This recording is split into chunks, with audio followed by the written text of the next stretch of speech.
Bahu koti chandra varana udvala.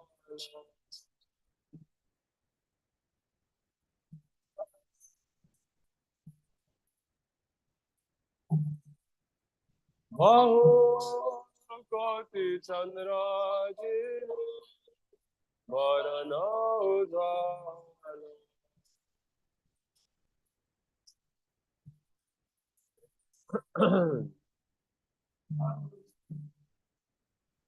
Gala deshe vana mala Hare jalamala.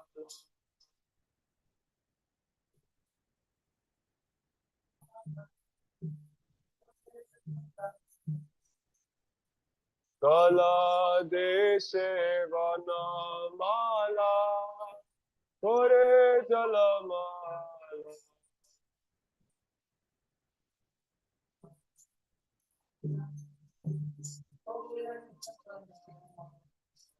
Shiva Sukha Narada Preme Garaga.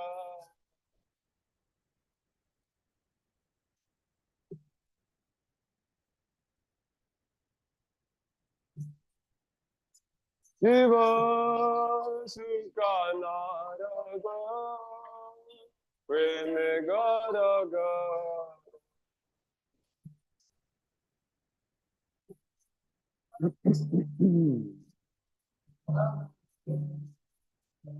Bhakti Vinora Deke Gora Sampara.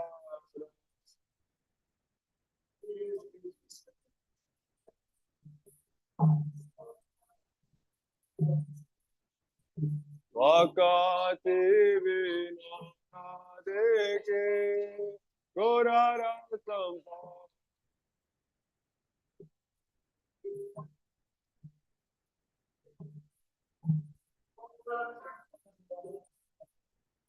Namo Vishnupadaya Krishna Prestaya Bhutale Srimate Bhakti Vedanta Swami Iti Namine.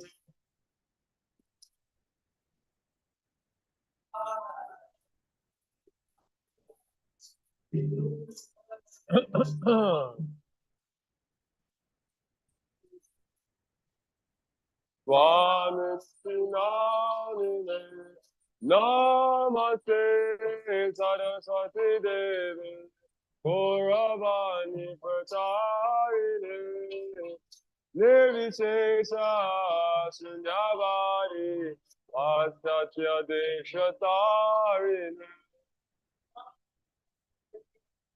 Saraswati Devi Gauravani Pracharine Nirvishesha Shunyavadi Paschatya.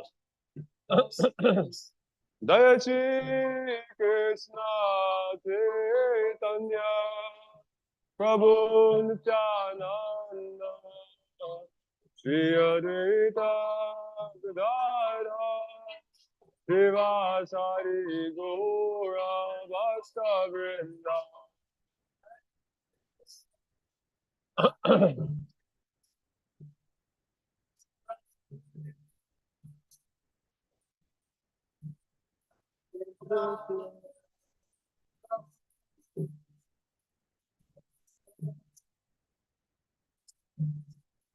Jai Shri Krishna Chaitanya Prabhu Nityananda Shri Advaita Gadadhara Srivasari Gaura Bhaktavrinda.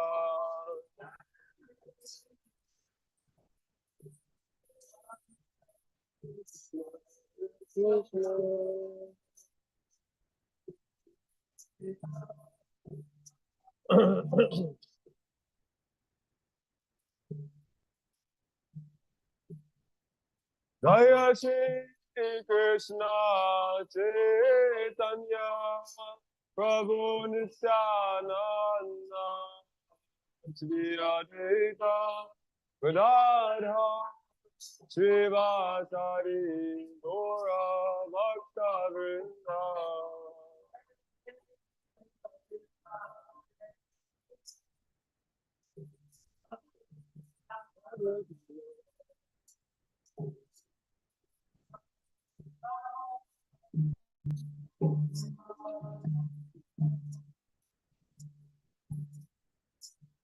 Hare Krishna, Krishna Krishna, Hare Hare, Hare Rama, Hare Rama, Rama Rama, Hare Hare, Hare Krishna.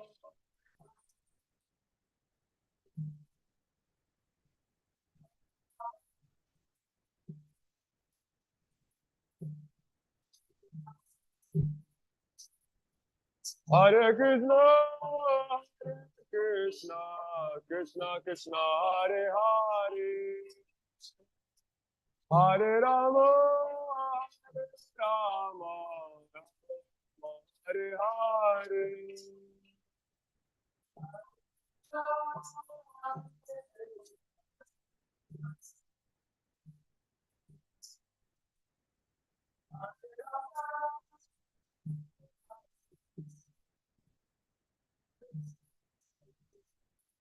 Hare Krishna, Hare Krishna, Krishna Krishna, Hare Hare, Hare Rama, Hare Rama, Rama Rama, Hare Hare. Hare Krishna, Hare Krishna, Hare Krishna, Hare Krishna, Krishna Krishna, Hare Krishna, Hare Krishna, Krishna Krishna, Hare Hare, Hare Rama, Hare Rama, Rama Rama, Hare Hare, Hare Krishna, Krishna Krishna, Hare Hare, Hare Rama, Hare Rama, Rama Rama, Hare Krishna, Hare Krishna, Krishna Krishna, Hare Hare, Hare Rama, Hare Rama, Rama Rama, Hare Hare, Hare Krishna, Hare Krishna, Krishna Krishna, Hare Hare, Hare Rama, Hare Rama.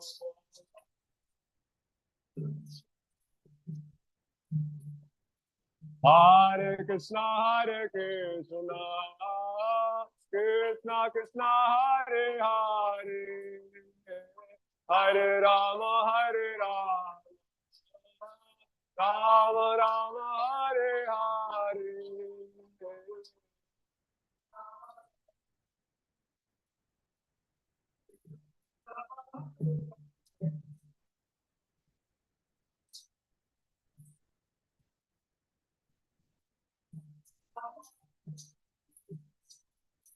Hare Krishna, Hare Krishna, Krishna Krishna, Hare Hare, Hare Rama, Hare Rama, Rama Rama, Hare Hare.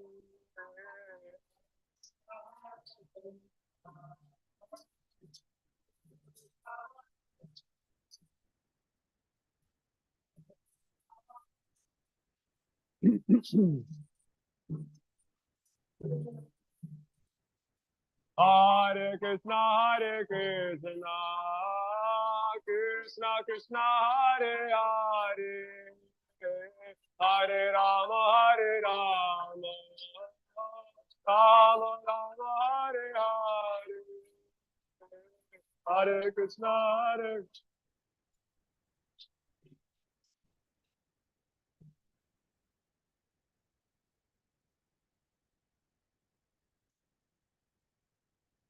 Hare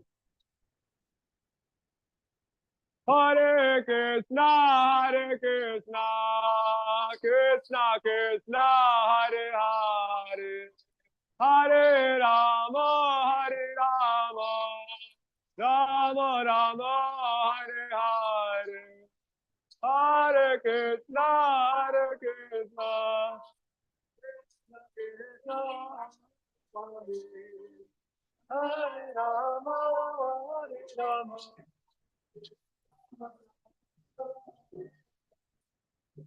Hare Krishna, Krishna Krishna, Hare Hare, Hare Rama, Hare Rama, Rama Rama, Hare Hare.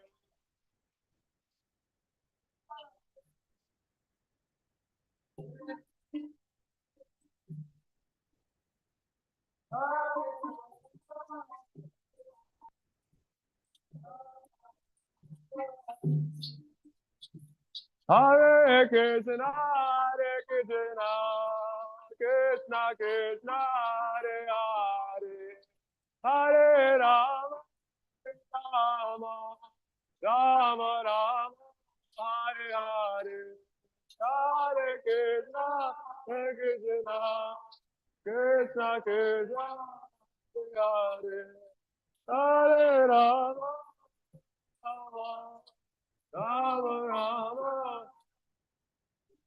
Hare Krishna, Hare Krishna, Krishna Krishna, Hare Hare, Hare Rama, Hare Rama, Rama Rama, Hare Hare.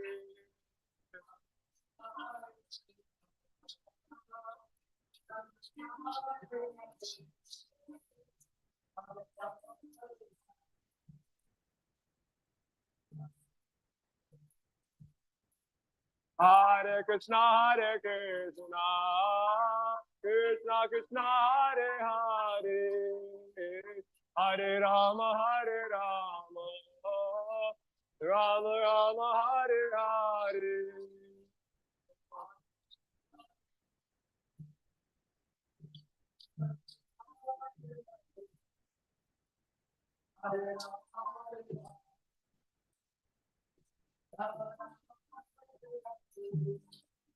Hare Krishna, Hare Krishna, Krishna Krishna, Hare Hare, Hare Rama, Hare Rama, Rama Rama, Hare Hare.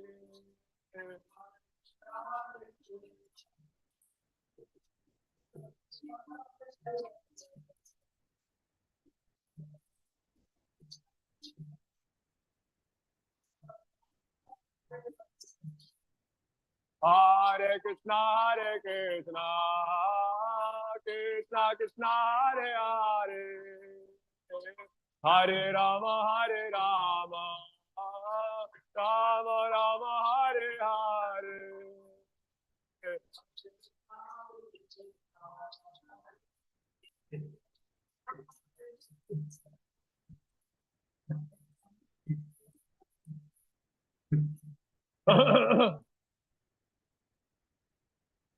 Hare Krishna, Hare Krishna, Krishna Krishna, Hare Hare, Hare Rama, Hare Rama, Rama Rama, Hare Hare.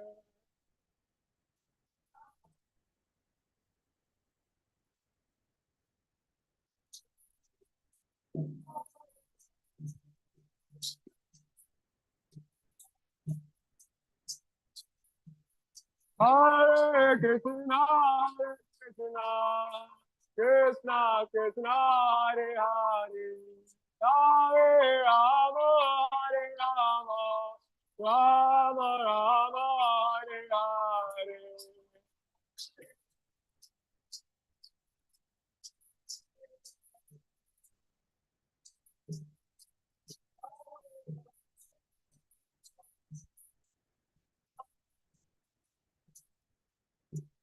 Hare Krishna, Hare Krishna, Krishna Krishna, Hare Hare, Hare Rama, Hare Rama, Rama Rama, Hare Hare, Hare Krishna.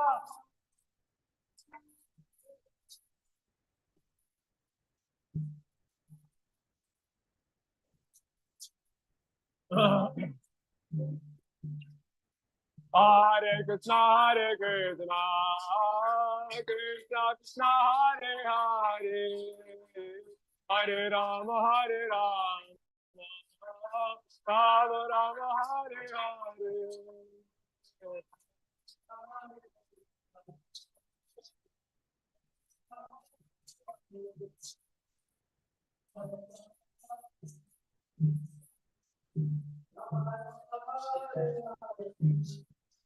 Hare Krishna, Hare Krishna, Krishna Krishna, Hare Hare, Hare Rama, Hare Rama, Rama Rama, Hare Hare.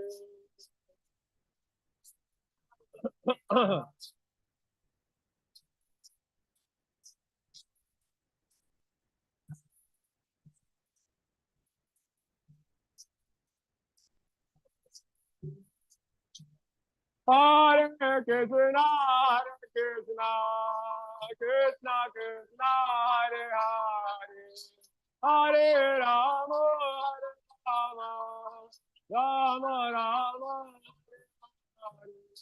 Hare Krishna, Hare Krishna, Krishna Krishna, Hare Hare, Hare Rama, Hare Rama, Rama Rama.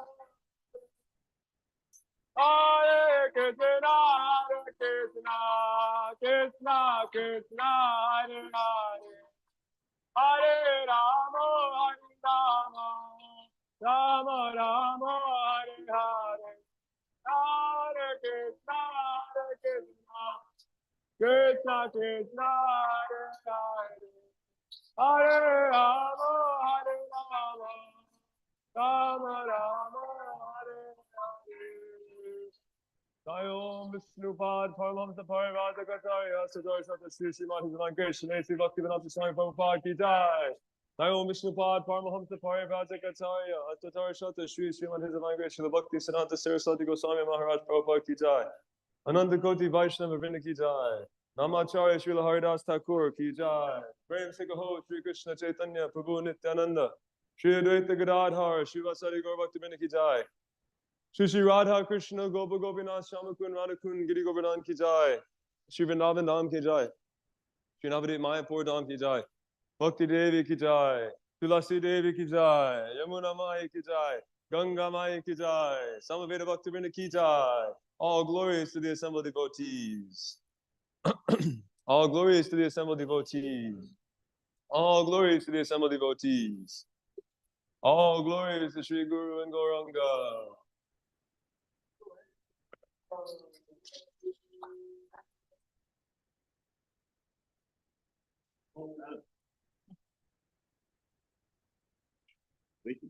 Oh yeah, there's a bunch of like water on me. I don't know where it's from. Oh, it's in here.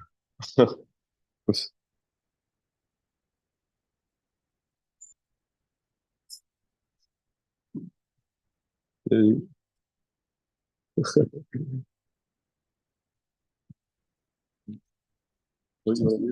Huh? What? I don't know that song.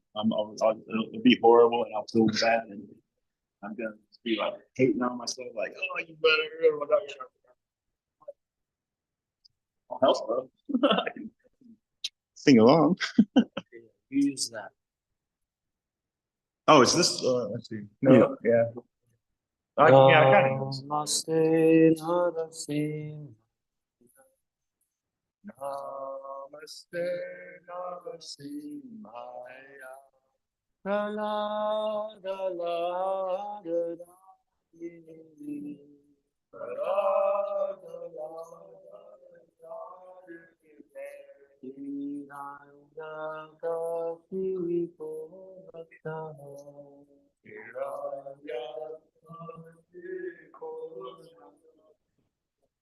Sila Tangahana Kalaye.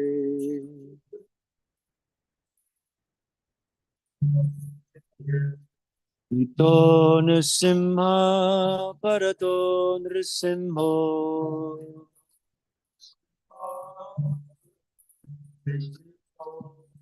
Yato Yato Yami Tato Nrisimha.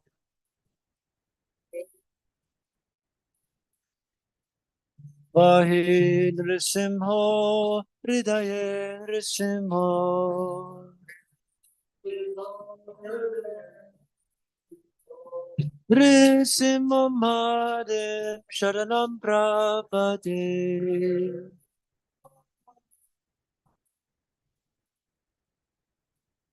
Kavakara Kamalavare Naka Madhuta Shinga Dalita Hiranyakashipu Tanuvringa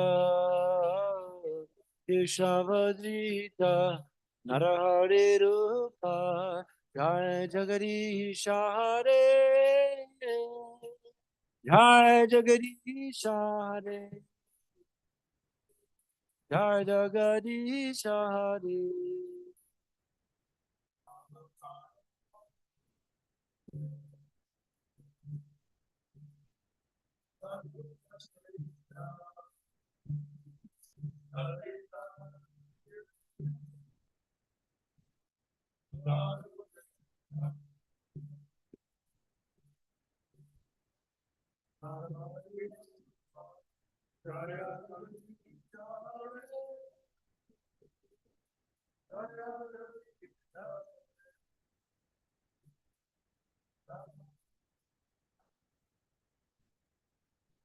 Avakara Kamalavare Naka Madhuta Shinga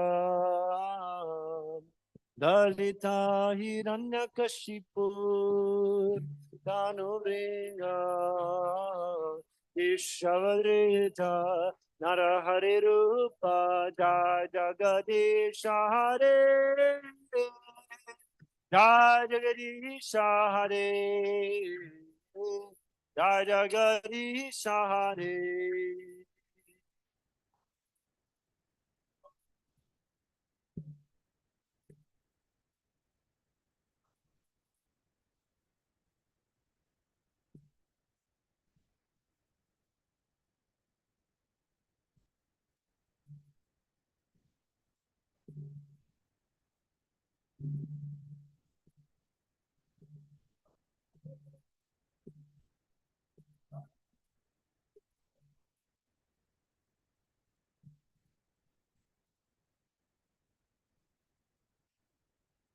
Lord Nrsimhadev ki jai. Prahlad Maharaj ki jai.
Hare Krishna. Hare Krishna.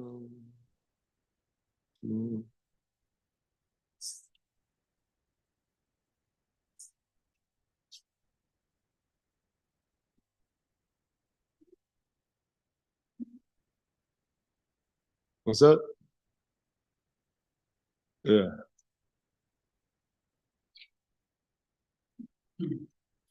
Hare Krishna, Krishna Krishna, Hare Hare. Yeah. You can use it. Yeah. No, it's usually at night, and then in the morning we don't have.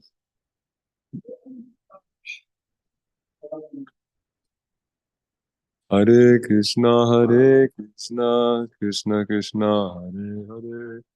Hare Rama, Rama Rama, Hare Hare.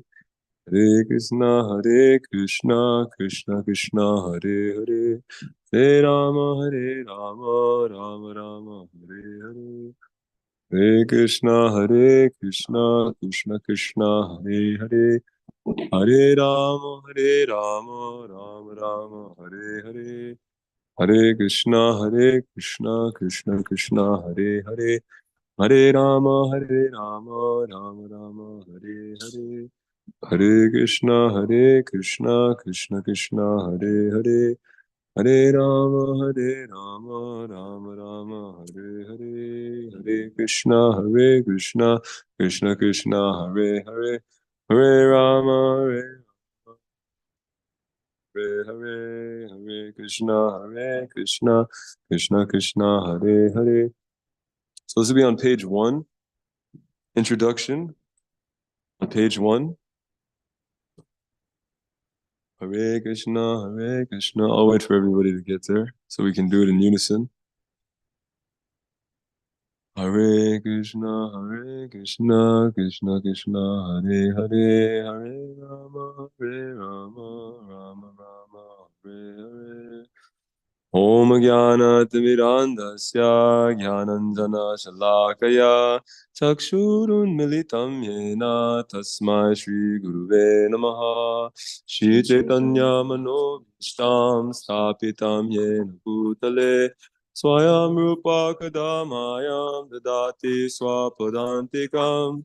Vandeham Shri Guru Shri Yuta Parakamalam Shri Gurun Vaisnavamscha Shri Rupam Sagrajatam Sahagana Raghunatanvitam Tam Sajivam Sadvaitam Savadutam Parijana Sahitam Krishna Chaitanya Devam Shri Radha Krishna Padan Sahagana Lalita Shri Vishakanvitamscha.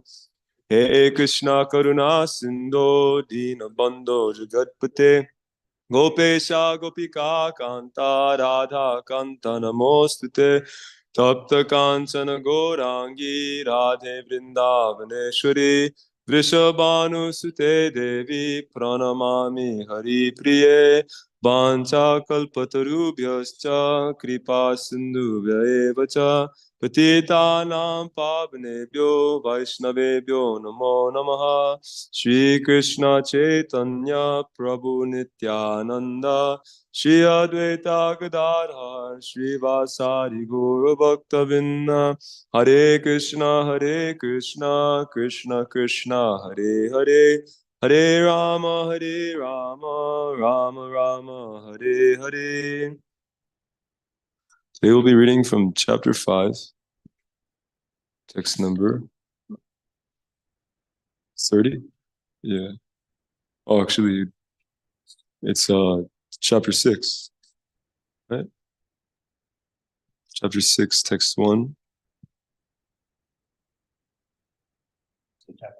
Chapter 6, text 1, yeah. Sankhya Yoga.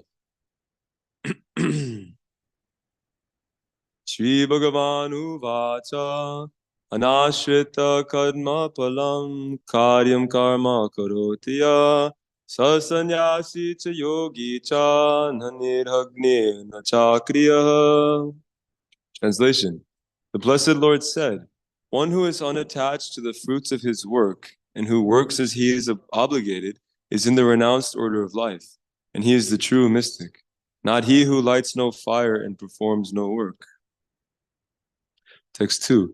Yang sannyasam iti prahur yogam tam viripandava nahya sannyasta sankalpo yogi bhavati kashchana. Translation: what is called renunciation is the same as yoga, or linking oneself with the Supreme. For no one can become a yogi unless he renounces the desire for sense gratification. Text 3. Arurukshor muner yogam karma karanam uchate yogarudasya tasyaiva shama karanam uchate. For one who is a neophyte in the eightfold yoga system, work is said to be the means. And for one who has already attained to yoga, cessation of all material activities is said to be the means. Text 4. Yadahi nendriyarteshu na karma svanusajjate sarva sankalpa sannyasi yogarudhastarochate. Translation: a person is said to have attained to yoga when, having renounced all material desires, he neither acts for sense gratification nor engages in fruitive activities. Text 5. Udared atmanatmanam natmanam avasadayet admaiva hyatmano bandhur admaiva ripuratmanaha. A man must elevate himself by his own mind, not degrade himself. The mind is the friend of the conditioned soul and his enemy as well. Text 6. Bandhuratmatmanastasya yenatmaivatmanajitaha anatmanastu shatrute varte tatmaiva shatruvat.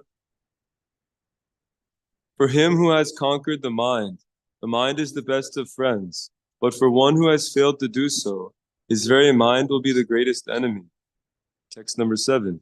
Chitatmana prashantasya paramatma samahitaha shitoshna sukadukeshu tatamana pamanayo. For one who has conquered the mind, the super soul is already reached, for he has attained tranquility. To such a man, happiness and distress, heat and cold, honor and dishonor are all the same. Text number 8. Jnana vijnana triptadma kutasto vijitendriya yukta ityuchyate yogi samalostashma kanchanaha. A person is said to be established in self-realization and is called a yogi or mystic when he is fully satisfied by virtue of acquired knowledge and realization. Such a person is situated in transcendence and is self-controlled. He sees everything, whether it be pebbles, stones, or gold, as the same. Text 9. Surin mitra yudasin madhyastha dvesha bandhushu sadhuswapi cha papeshu samabuddhir vishishyate. A person is said to be still further advanced when he regards all, the honest well-wisher, friends and enemies, the envious, the pious, the sinner, and those who are indifferent and impartial with an equal mind. Text number 10. Yogi yunjita satatam atmanam rahasi stitaha ekaki yatta chittatma nirashira parigraha. A transcendentalist should always try to concentrate his mind on the Supreme Self. He should live alone in a secluded place and should always carefully control his mind. He should be free from desires and feelings of possessiveness. So we'll read text 11 and 12 as well. Shucho deshe pratishtapya stiram hasanam admana Nati chitram nati namcha chailajina kushotaram tatraikagram manakritva yata chittendriya kriya upavishyasane yunjar yogam atma vishuraye. To practice yoga, one should go to a secluded place and should lay kusha grass on the ground and then cover it with a deer skin and a soft cloth. The seat should be neither too high nor too low, and should be situated in a sacred place. The yogi should then sit on it very firmly and should practice yoga by controlling the mind and the senses, purifying the heart, and fixing the mind on one point. Okay, Jai, let's go back to text number 1. Translation. The Blessed Lord said, "One who is unattached to the fruits of his work and who works as he is obligated is in the renounced order of life and is the true mystic, not he who lights no fire and performs no work." Purport. In this chapter, the Lord explains that the process of the Eightfold Yoga system is a means to control the mind and the senses. However, this is very difficult for people in general to perform, especially in the age of Kali. Although the Eightfold Yoga system is recommended in this chapter, the Lord emphasizes that the process of Karma Yoga, or acting in Krishna consciousness, is better. Everyone acts in this world to maintain his family and their paraphernalia, but no one is working without some self-interest, some personal gratification, be it concentrated or extended. The criterion of perfection is to act in Krishna consciousness, and not with a view to enjoying the fruits of work. To act in Krishna consciousness is the duty of every living entity, because all are constitutionally parts and parcels of the Supreme. The parts of the body work for the satisfaction of the whole body. The limbs of the body do not act for self-satisfaction, but for the satisfaction of the complete whole. Similarly, the living entity who acts for satisfaction of the Supreme Whole and not for personal satisfaction is the perfect sannyasi, the perfect yogi. The sannyasis sometimes artificially think that they have become liberated from all material duties, and therefore they cease to perform Agnihotra yagyas, fire sacrifices. But actually they are self-interested because their goal is becoming one with the impersonal Brahman. Such a desire is greater than any material desire, but it is not without self-interest. Similarly, the mystic yogi who practices the yoga system with half-open eyes, ceasing all material activities, desires some satisfaction for his personal self. But a person acting in Krishna consciousness works for the satisfaction of the whole, without self-interest. A Krishna conscious person has no desire for self-satisfaction. His criterion of success is the satisfaction of Krishna, and thus he is the perfect sannyasi, or perfect yogi. Lord Chaitanya, the highest perfectional symbol of renunciation, prays in this way: Nadanam na janam na sundarim kavitam ba jagadish kamaye mama janmani janmanishware bhavatad bhaktir hatu kitvaye. O Almighty Lord, I have no desire to accumulate wealth, nor to enjoy beautiful women, nor do I want any number of followers. What I want only is the causeless mercy of your devotional service in my life, birth after birth. Devotees have any comments or questions on this? Yes, Prabhuji?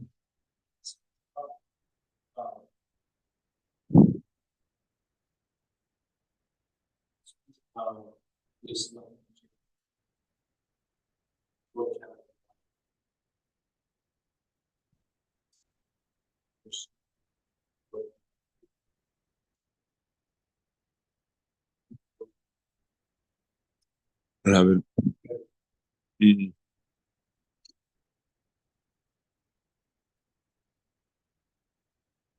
You can connect to the TV if you want to, Prabhu. That's nice. In the meantime, I'll just share some thoughts as well. So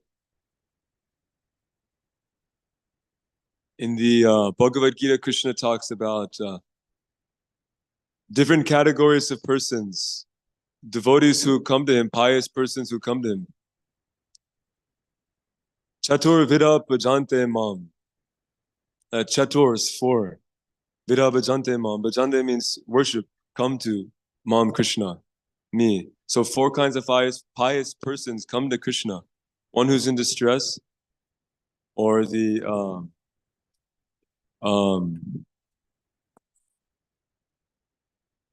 What's the Sanskrit word for this one? The one who's in distress? Yeah. Arto, artarti, jigyasur, jnana, jnani, and jnani. Yeah. That the one who's in distress, one who's desirous of wealth, and one who's inquisitive, and one who's after knowledge of the absolute. So we have nice examples of these. Persons who come to the Lord are certainly pious. But if they come to the Lord with some kind of request or some kind of desire other than pure devotional service, they're known as sakama bhaktas. Sakama means with some motive, with some desire, some ulterior motive, either in distress or after wealth, like that. The famous example are the demigods. The demigods are the servants of the Lord. They're following, they're situated in the mode of goodness by following the rules and regulations of the Vedas, by surrendering to the Shastra and to Krishna. They've attained their position, but they still, their service, and they're doing such wonderful service, but their service is still tinged with some desire to lord it over material nature. Therefore, they often come to the Lord with prayers, petitioning him for help in various ways when they're distressed, so that they can gain the advantage over the demons in battle. Or he can come in one of his many incarnations, as he does. Krishna says, Paritranaya sadhunam vinashaya chaduskritam. He comes to save the devotees and to annihilate the miscreants. And to do that, he comes in his many different forms. Matsya, or the fish incarnation. Kurma, or Varaha, the boar incarnation. As Varaha, he killed the demon Hiranyaksha, who had actually acquired so much power due to his mystical potency, mystic yoga, that he was able to knock the whole earth disk down into the Garbha waters, the ocean underneath the on the very bottom of the universal shell. There's an ocean there, which Lord Vishnu is lying there. But anyways, this demon is able to knock that the middle planetary system down. And so Lord Varahadev came and he lifted it up with his tux, and he killed Hiranyaksha, this demon, with his club. And the Shringadev, we see over here, he killed Hiranyaksha's brother, Hiranyakashipu, who was also very powerful due to his, mystic yoga process. He attained such great power. So then Lord Nrsingadev also came, killed him. Then there's Vamanadev. Vamanadev was so powerful, he's known as Trivikrama, meaning he conquered the universe in 3 steps. There's a great devotee named Bali Maharaj who had been given the right to lord it over a particular planet in the subterranean realms. Anyways, very powerful personality. And long story short, Lord Krishna came in the form of this Brahmana, dwarf Brahmana, Lord Vamanadev. And he requested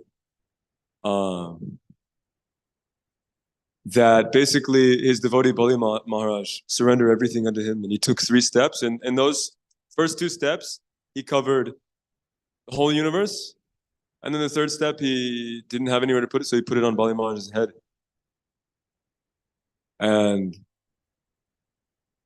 so on and on and on. Lord has many incarnations. Lord Ramachandra was famous for killing the demon Lord Ravana. And the transcendentalists, they understand the Lord according to their realization. And we've been hearing about the different processes of yoga, karma yoga, Sankhya yoga, and karma yoga implies the knowledge that, or the understanding that the goal is Krishna. But karma yoga means I understand that the goal is Krishna, but I'm still addicted to fruitive activities, you know. So let me dovetail. Let me perform karma for Krishna. And then it becomes devotional service. And jnana, one is addicted to speculating. But they know that Krishna is the goal of knowledge. We hear that from Shastra, that Krishna is the goal. There's no secrets. So different transcendentalists, according to their realization and their positions along the path, they understand the absolute truth according to various names and features. The impersonalists, they know the absolute truth as formless, impersonal. Therefore, they know him as Brahman, which is his formless, all-pervasive effulgence. But the Lord actually is spiritually has a spiritual form. And that is a transcendentally more perfect understanding. And the yogis, they understand him as Paramatma, or seated within the hearts of every living entity. Other personalities will know him as Lord Vishnu or Narayana, various different forms. There's Garbhodakashaya Vishnu, Vishnu lying on the Garbhodaka ocean. And from him, Lord Brahma is coming, and the whole material universe is being arranged. And then Shirodakashaya Vishnu, who's actually the Paramatma. And then Karanadakashaya Vishnu, or Mahavishnu, who's in the causal ocean in this gigantic forearm, Vishnu form, and from his lying in mystic slumber, from him, so many unlimited universes are emanating. And then others know the Chaturvyuha. Chaturvyuha is this particular feature of the Lord, and they're Narayan, so they have 4 arms, and each of them have a club, a conch shell, a disc, and lotus flower, and various hands, so you can tell the difference. But there's Aniruddha, Pradyumna, Sankarshan, and Vasudeva. And then even beyond that, you have Lord Balaram, who's the Supreme Personality of Godhead, the first expansion of Lord Krishna. And he's also known as Lord Ananta Shesha. And from him, everything is basically happening. Everything is coming from him. From his Shakti, he's maintaining everything. And serving Krishna. And then Govindam Adipurusham Tamahamajami. Then you have Lord Krishna, who's known perfectly by the devotees, the pure devotees, who are free. They're not Sakama devotees. They don't have, their motivations for serving him aren't tinged with anything. It's pure, unalloyed devotional service, free from karma and jnana. And they understand the Lord perfectly. 10%. So there's various processes for knowing the Lord, who has many different names and many different forms, many different pastimes, all unlimited. But of them all, Krishna says, Yogi namapi sarvesham madgiten antaratma. Shraddhavan bhajate yomam samme yukta tamo mataha. That in his opinion, the yogi who is most intimately united with him is the one who's engaging in devotional service with great faith in him. Shraddhavan. Shraddha means faith. The Sanskrit word for faith is Shraddha. And Van means the one who possesses, like we were hearing. Jnanavan, possessor of knowledge. Bhagavan, possessor of opulence.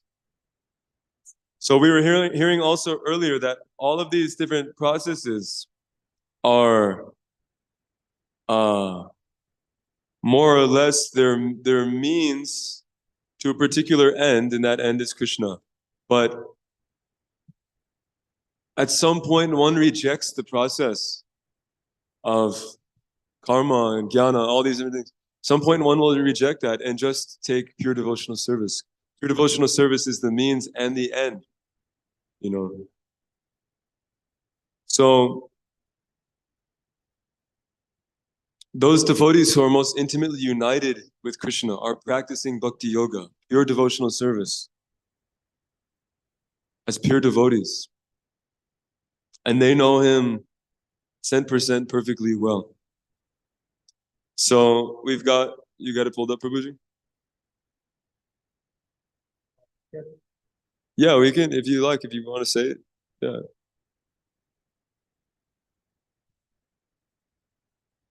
Yeah. You can't find it? Okay, if you find it, this, we can do it. Or maybe Prabhu.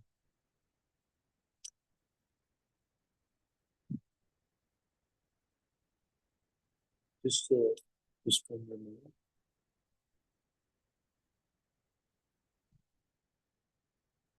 I did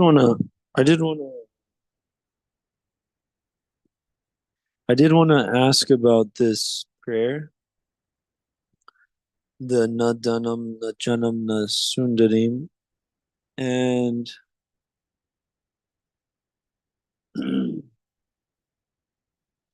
do the devotees hate the material world? Like, do they hate pleasure? Do they hate pleasure?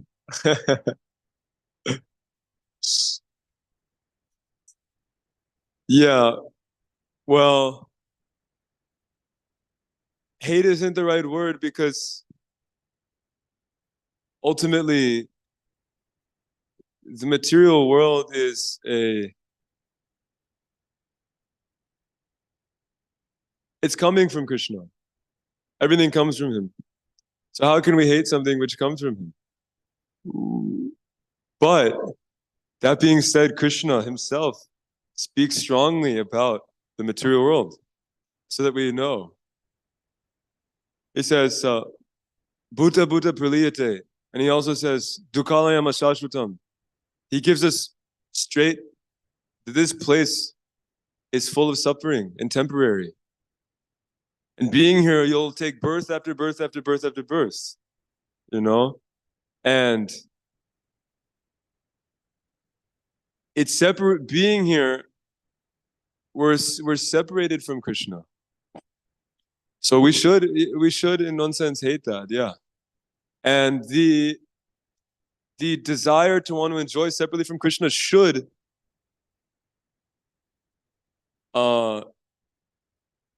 inspire feelings of disgust within us.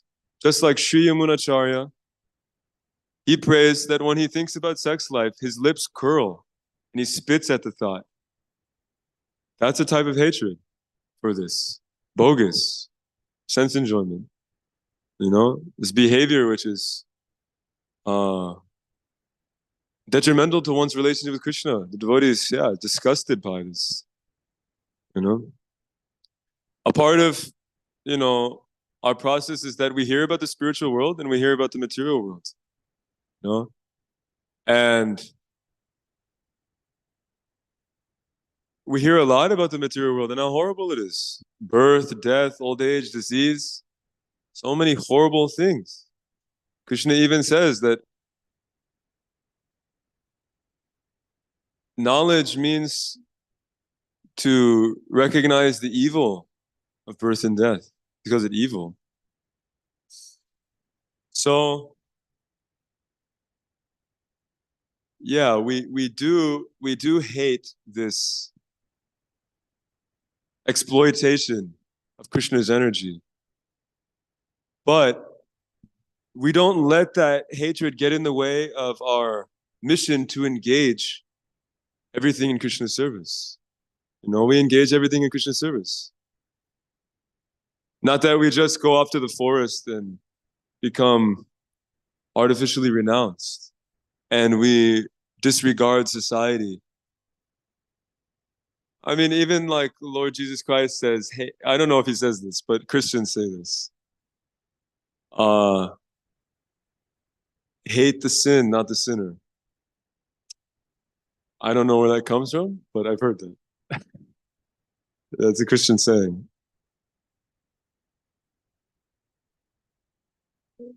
It has its roots in their understanding. Yeah. Yeah.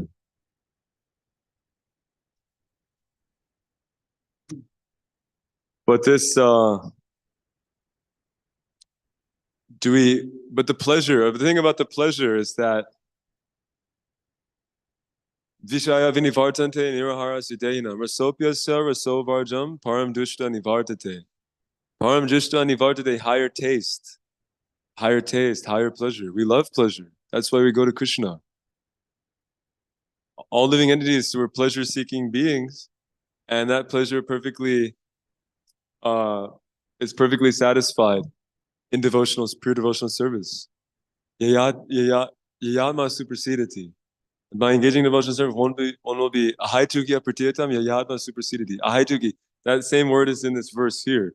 Ahaituki twai. Bhaktir ahaituki twai. That means unmotivated or unalloyed or pure devotional service. It's like unceasing, devotional service. Only then will we actually be satisfied. So there's a nice verse. I forget. Let's see. It's right here. So in the purport to the verse, Yehi samsparshaja boga dukkha yona evite adyanta vantakonte anateshuramate buddha. An intelligent person does not take part in the sources of misery, which are due to contact with the material senses. O son of Kunti, such pleasures have a beginning and an end, and so the wise man does not delight in them. So if you see a man who's enjoying a nice first-class meal, and you offer him a can of dog food, he won't want it. You might say, what, you don't want to enjoy? So the devotees are intelligent, and they're recognizing that actually the so-called pleasures of the material world are actually sources, it's just suffering.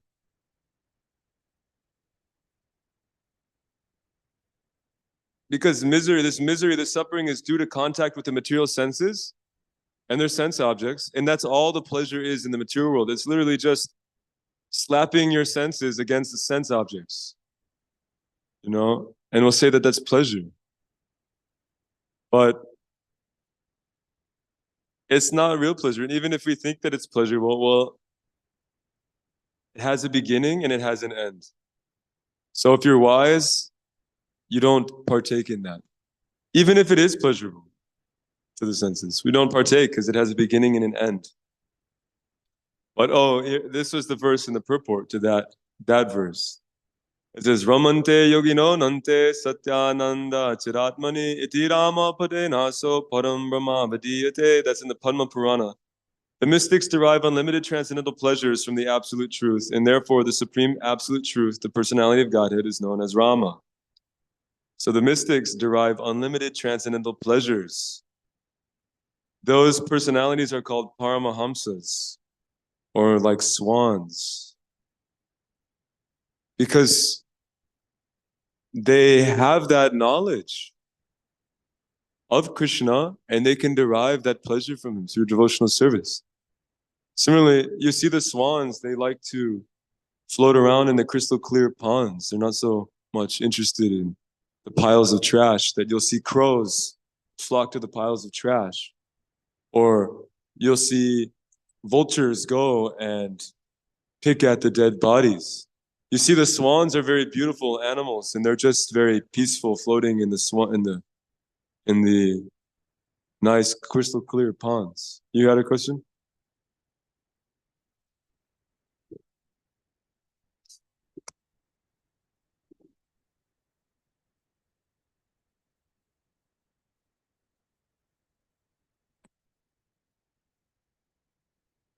Hare Krishna. It's on, yeah, It's on. on. It's just a little quiet. Um, You just hold it up to your mouth and had speak to go loudly. close. No, never mind. Hare Krishna. Um, can I share something kind of funny? Yeah, yeah. Okay.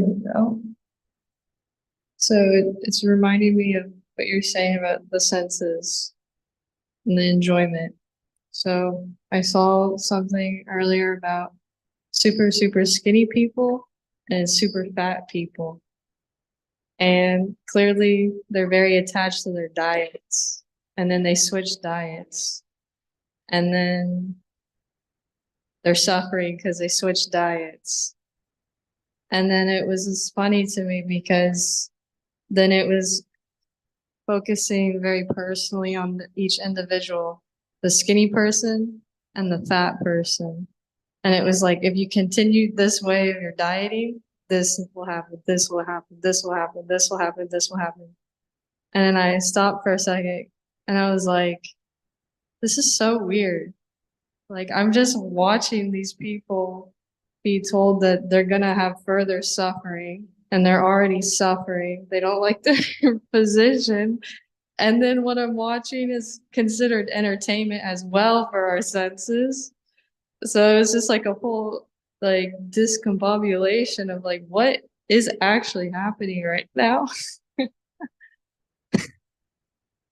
But it was funny because it was like, oh, well, this is me too. I'm like this person here that's like I'm consuming this thing and I'm like, oh, I don't like this. This isn't helping me in my service. And then you can be told all these really practical things by Krishna, the Gita, and then you're still doing it and you're still forewarned about it. So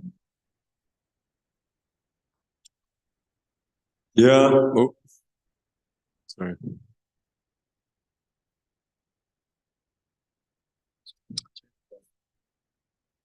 Is that? Yeah, I'll just hold it a little far. Yeah, it's our ignorance. And we're doing these things, you know. So, anyways, this world is a place of duality. So, for as much as we're attached to enjoying matter, we'll have to suffer that much. It's like actually the material pleasure is suffering. So you can't, it is what it is. You're so degraded. We're so degraded that we're enjoying, we're suffering, and we're calling it pleasure. But real pleasure comes from Krishna. And those personalities who are engaged in pure devotional service, they know that. And Prabhupada says here about this verse that Chaitanya Mahaprabhu is speaking, that a Krishna conscious person has no desire for his criterion of success. Let's see. Lord Chaitanya, the highest perfectional symbol of renunciation. So that was Lord Chaitanya. Lord Chaitanya traveled all around India, just engaging in kirtan, preaching the glories of the Lord. That was his business. And so the sannyasis of our Hare Krishna movement follow in his footsteps. And that's the real business of a sannyasi, actually, is to engage in glorifying the Lord. So, like that, one can derive unlimited pleasure immediately, just by preaching, just by speaking about Krishna. We can derive unlimited pleasure, and then those pure devotees are traveling around preaching the glories of the Lord. So I wanted to talk about the Eightfold Yoga system for a second. Which Prabhupada begins the purport. In the chapter, the Lord explains that the process of the Eightfold Yoga system is a means to control the mind and the senses. However, this is very difficult for people in general to perform, especially in the age of Kali. Although the Eightfold Yoga system is recommended in this chapter, the Lord emphasizes that the process of karma yoga or acting in Krishna consciousness is better. So this Eightfold Yoga system, kind of the modern thing that's happening now is that people are accepting a botched understanding of this Eightfold Yoga system. Eightfold Yoga system actually begins with Yama and Niyam, which are the rules and regulations, the prescription and the prohibitions. And in order to practice yoga, one has to actually follow strictly celibacy and abstinence from intoxications and controlling of the tongue. So we're learning how to control the urges of the tongue, the mind, and the body. And without Krishna consciousness, there's no hope of doing that, actually. There's no hope. It's like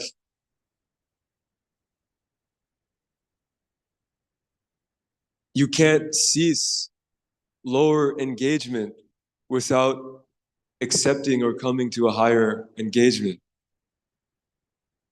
Therefore, we can't actually hope to control the tongue and the mind and the body if we don't engage it in Krishna's service.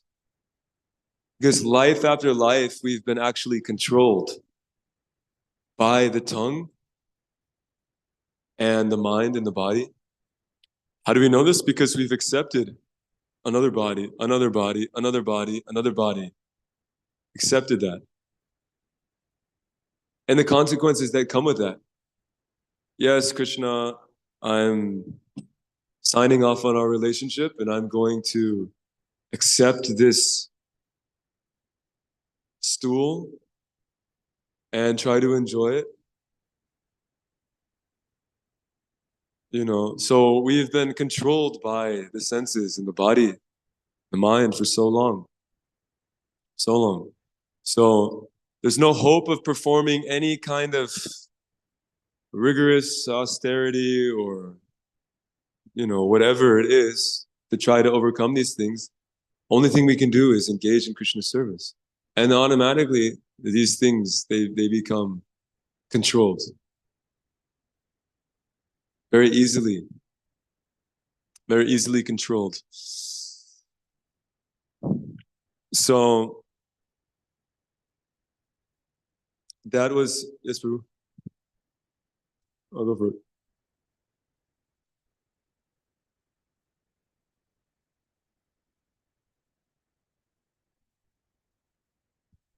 I had a small realization, and maybe you devotees can confirm it. So, you know, waking up is always difficult for one who's in the mode of ignorance. So, you know, when we're in the mode of ignorance, we like the feeling of being asleep. And it kind of permeates all of our senses, and it kind of like ravages the mind.